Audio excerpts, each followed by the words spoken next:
मराठा समाजाला ज्याची प्रतीक्षा होती त्या प्रतीक्षेला फळ मिळालंय।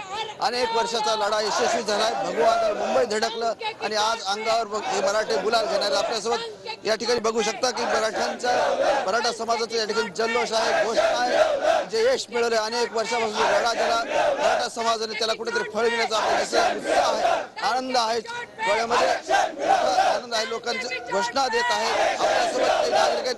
दादा, अनेक वर्षाचा लढा आहे, मराठा समाजाला आरक्षण भेटलं, काय सांगा?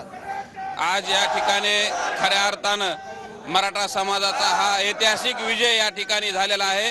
कारण 70 वर्षापासून हा मराठा समाज आरक्षणापासून या ठिकाणी वंचित होता आणि अनेक वेळा या ठिकाणी आरक्षणाची ही प्रक्रिया लढा आंदोलन चालू होतं, परंतु याला यश येत नव्हतं।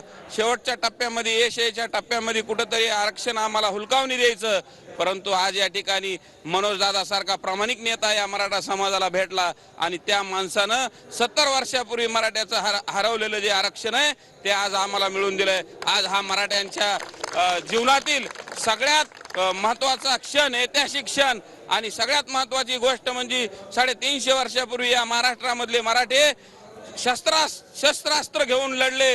हा जागतिक इतिहास त्यांनी 350 वर्षापूर्वी निर्माण करून दिला आणि आज परत मनोजदादाच्या नेतृत्वाखाली मराठ्यांनी शांततेचं युद्ध ह्या जगामध्ये दाखवून दिलं की मराठे शांततेत सुद्धा युद्ध जिंकू शकतात। हा इतिहास या ठिकाणी एक नवीन इतिहास या ठिकाणी निर्माण केलेला आहे। मनोज जरांगे पाटील यांचे 4 महिने 27 दिवस लढा दिला, 4 महिने 27 दिवस। 1 सप्टेंबरला अंतरवाली सराटीमध्ये लाठीचार्ज झाला, त्यानंतर मोठ्या प्रमाणात उद्रेक झाला महाराष्ट्रामध्ये, मराठा समाज संतापला।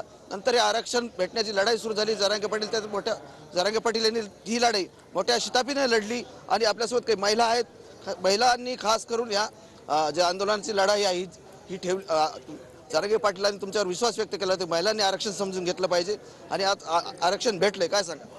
आज म्हणजे खरं तर सगळ्यात पहिले जय जिजाऊ जय शिवराय।